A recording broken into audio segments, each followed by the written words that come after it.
ჩვენთვის უფრო მნიშვნელოვანია პროექტის მიზანი გავაუმჯობესოთ იმ ადამიანების ეკონომიკური და სოციალური ცხოვრების პირობები, რომელიც ცხოვრობენ 4 სამიზნე რეგიონებში. ვცდილობთ აღმოვაჩინოთ გამოუყენებელი ან ნაკლებად გამოყენებული ეკონომიკური შესაძლებლობები და დავაფინანსოთ ისინი, რომ მათ გქონდეთ უკეთესი შესაძლებლობა იმისთვის, რომ გქონდეთ უფრო მეტი შემოსავალი. მაგალითად, ჩვენ თავისნობით და მხარდაჭერით მოიწყო კოლხეთის ეროვნული პარკის სამხრეთ შესასვლელი, რამაც უნდა მიიზიდოს მნახველები შავი ზღვის სანაპიროდან.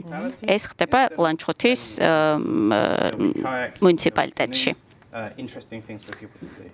მეორე მაგალითი, ცოტათი უფრო განსხვავებული. ბევრ რეგიონში ჩვენ გვაქვს საქართველოში არის ძალიან ბევრი ქალები, უფრო მარგინალურ პერიფერიებში და ესენი არიან ქალები, რომელსაც აქვს ძალიან კარგი იდეები და ჩვენ ვაფინანსებთ ამ შემთხვევაში დამწყებ მეწარმეებს, საუბარი არის 120 ქალზე და ახალგაზრდაზე. კერძოდ მასთვის სასურველი აღჭურვილობის ტექნიკის და რესურსების შეძენა, რომ შეძლონ და გაზარდონ თავიანთი შემოსავალი. ჩვენ ამჟამად გვაქვს 30 პროექტი, რომელიც მიმდინარეობს სხვადასხვა ეტაპზეა. ჯამში 4 რეგიონში 27 მუნიციპალიტეტს ვფარავთ. ლანჩხუთი, დედოფლისწყარო და ჩრდილოეთით ლენტეხის ჩათვლითაც კი ვმუშაობთ. და ბოლო პუნქტი, რაც ძალიან მნიშვნელოვანია, ჩვენ ვართ თანხვედროში ეროვნულ პროგრამასთან, რომელიც დაფინანსებულია ევროკავშირისა და გერმანიის მთავრობის მიერ 7.5 მილიონი, რომელიც თქვენ უკვე აღნიშნეთ.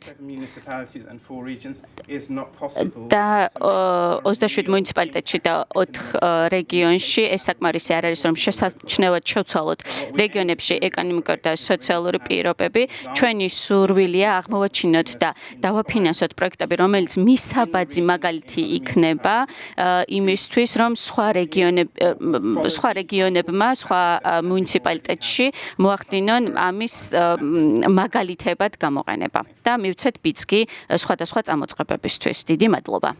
ბატონო ზურა, ერთ-ერთი სიახლე, რომელიც ამ პროგრამამ მოიტანა, არის ბაღდათის მუნიციპალიტეტში თანამედროვე ევროსტანდარტებით აღჭურვილი ღვინის ლაბორატორიის გახსნა, რომელიც მოემსახურება არა მხოლოდ იმერეთის რეგიონს, არამედ მთელს დასავლეთ საქართველოს.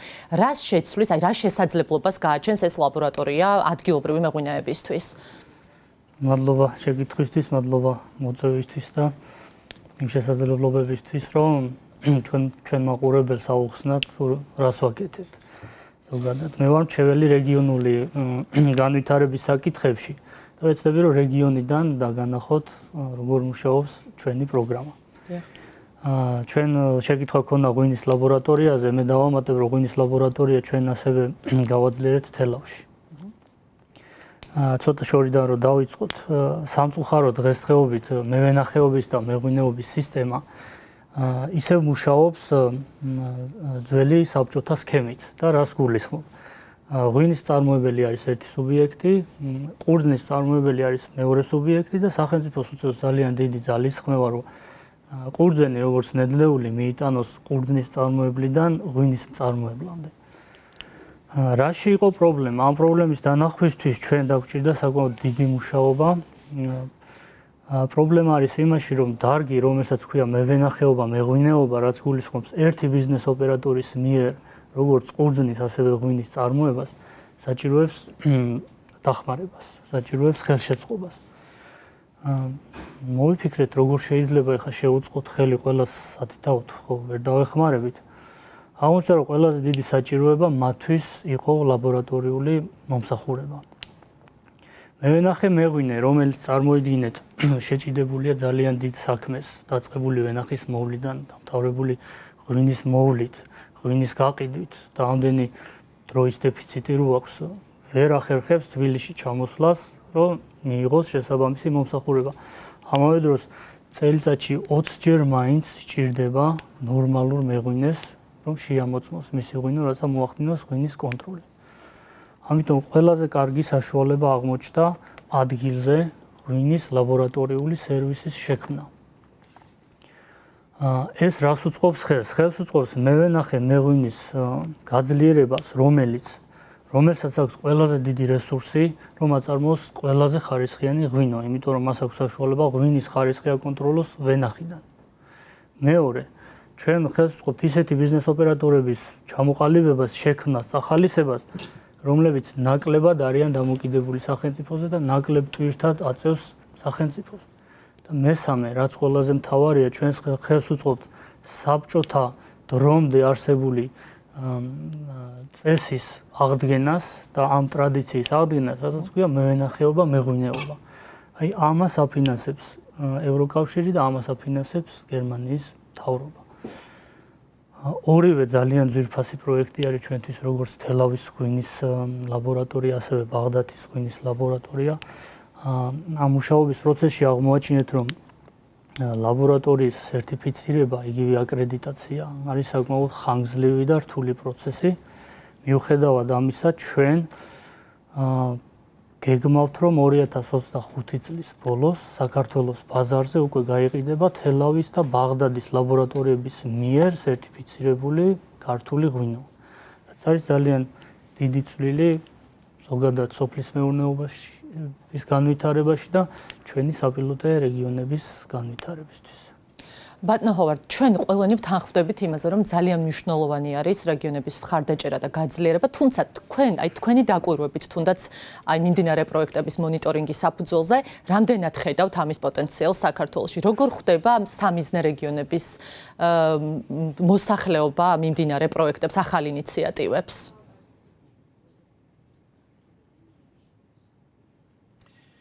That's an interesting question. ძალიან საინტერესო შეკითხვა. ყველა პროექტს აქვს ესეთი პრობლემები. ჩვენ ზოგადად სულ ყველა ისეთი დაფინანსებული პროექტების მიზანი არის, რომ ინდივიდები დავაფინანსოთ და ინდივიდების ინტერესი გავითვალისწინოთ. ჩვენ ამ წუთას ვაფინანსებთ აღჭურვილობებს, ინფრასტრუქტურას, ყველაფერს, მაგრამ ეს ამას ჭირდება დრო, რომ ჩვენ გავიგოთ, რამდენად მოსახლეობა, რამდენად არის კმაყოფილი და რამდენად მიიღეს ბენეფიტები. ამას ჩვენ გავზომავთ, რამდენად გაიზარდა მათი შემოსავალი. ეს ორი პროექტი არის, ორი პროექტი გვაქვს, სადაც უკვე ნამდვილად შეგვიძლია რომ ვნახოთ. ეს ქალები, მარგინალური პერიფერიებიდან ქალები უკვე ნამდვილად შეგვიძლიათ ვთქვათ, რომ 50%-ით გაიზარდა მათი შემოსავალი იმასთან მიმართებაში თუ რა იყო 2023 წელს. ანუ აქ ეს ძალიან კარგი მაგალითია იმისთვის, რომ ვთქვათ 50%-ით გაზრდილი შემოსავალი. ჩვენი პროექტი მთავრდება სექტემბერში. სექტემბრამდე რისი გაზომვაც შეგვიძლია ჩვენ ბუნებრივია შევძლებთ, თუმცა როდესაც პროექტი დასრულდება, ეს იქნება საკმაოდ რთული, რომ ვისაუბროთ იმაზე, რა იყო ჩვენი შედეგი.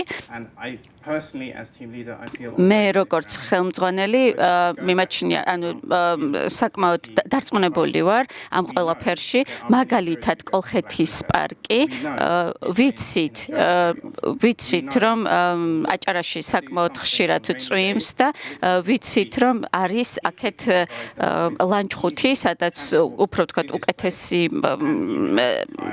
უკეთესი ამინდია და აქვთ იმის შესაძლებლობა, ანუ ვაძლევთ ხალხს ტურისტებს იმის შესაძლებლობას, რომ ლანჩხუთში ჩამოვიდნენ და ლანჩხუთში ექნებათ იმის შესაძლებლობა, როგორც პალიასტომის ტბაზე გაისერნონ ნავებით და ზუსტად ეს არის ძალიან კარგი მაგალითი იმისთვის, რომ დარწმუნებულები ვართ, რომ საბოლოო ჯამში ძალიან დიდი შედეგი ექნება ამ პროექტს. ბატონო ზურა, პროექტის ნაწილი არის დედოფლის წყაროს მხარეთმცოდნეობის მუზეუმის რეაბილიტაცია, რომელიც გულისხმობს იმას, რომ განახლებული სივრცე შეიძენს კიდევ დამატებით ფუნქციასაც, ეს გახდება საზოგადოებრივი თავშეყრის ადგილი, კულტურული ღონისძიებების ეპიცენტრი, ასეა ჩაფიქრებული. რა ეტაპზე არის ეს პროექტი და უფრო დეტალურად რას გულისხმობს ის? მოგახსენებთ, ესე იგი, ჩვენი პროექტის სახელი არის სოციალური და ეკონომიკური ცხოვრების კატალიზატორი. ბიოქიმიას რო დავესესხოთ, კატალიზატორი არის ნივთიერება, რომელიც ხელს უწყობს კონკრეტული ქიმიური პროცესების დაჩქარებას, მაგრამ საბოლოო პროდუქტში აღარ არის ეს. ჩვენც გვინდა რომ ესეთი როლი შევასრულოთ ამ შემთხვევაში ეკონომიკის და სოციალურ განვითარებაში. დედოფლის წყაროს ხარისხმობრივი მუზეუმი უკვე დასრულებულია სამშენებლო სამუშაოები და ჩვენ ველოდებით მუზეუმების საერთაშორისო დღეს 18 მაისს რომ ერთად გავხსნათ ხარისხმობრივი მუზეუმი. ესე იგი ჩვენ გვინდა რომ შევქმნათ შესაძლებლობები ადგილზე. შესაძლებლობები როგორც ახალგაზრდებისთვის, ასევე შესაძლებლობები ყველა ასაკის მოსახლეობისთვის, რომ მათ რაღაც დონეზე მიიღონ გადაწყვეტილება, რომ აღარ დატოვონ მუნიციპალიტეტი და დარჩნენ ადგილზე. ხარისხმობრივი მუზეუმის საბოლოოდ გამოვიდა მრავალფუნქციური სივრცე. გარდა კლასიკური ფუნქციისა, რაც გულისხმობს ტურისტის მიღებას, მუზეუმი შეითავსებს იმის ფუნქციას, რომ სკოლის მოსწავლეებს ჰქონდეთ სივრცე შეიკრიბონ სკოლის დამთავრების, სკოლის საათების დამთავრების შემდეგ. შეიძლება მიზანი იყოს ერთად მეცადინეობა, შეიძლება მიზანი იყოს გარკვეული ფილმების ყურება, შეიძლება რაღაც საკითხების განხილვა. აქაც აღმოჩნდა, რომ ესეთი სივრცე დედოფლის წყაროში კი არა, ალბათ ჩვენ რეგიონში, ზოგადად კახეთში არ არის, იმიტომ რომ სკოლის საათების დასრულების შემდეგ მოსწავლეს აღარ აქვს სკოლაში შესვლის უფლება. მაშინ როცა სჭირდება გარკვეული გარემო, სადაც თავის თანატოლებთან ერთად გაატარებს დროს.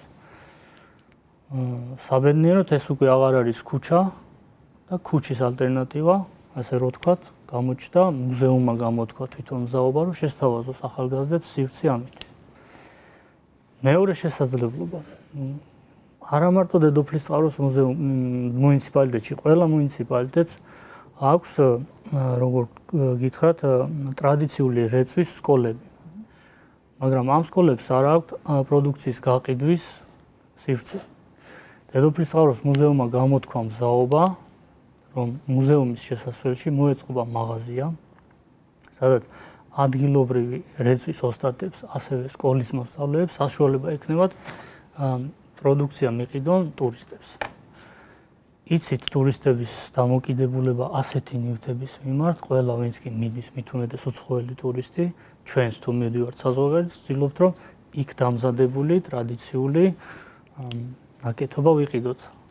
ამიტომ აი ეს სამი ძირითადი ფუნქცია, რაც არის მუზეუმი, გაყიდვის სივრცე და შეკრების სივრცე, გააერთიანა ამ შენობამ, რომლის როგორ გითხრათ, რესტავრაციაში რომლის რესტავრაციაც ჩატარდა ევროკავშირის და გერმანიის მთავრობის დაფინანსებით.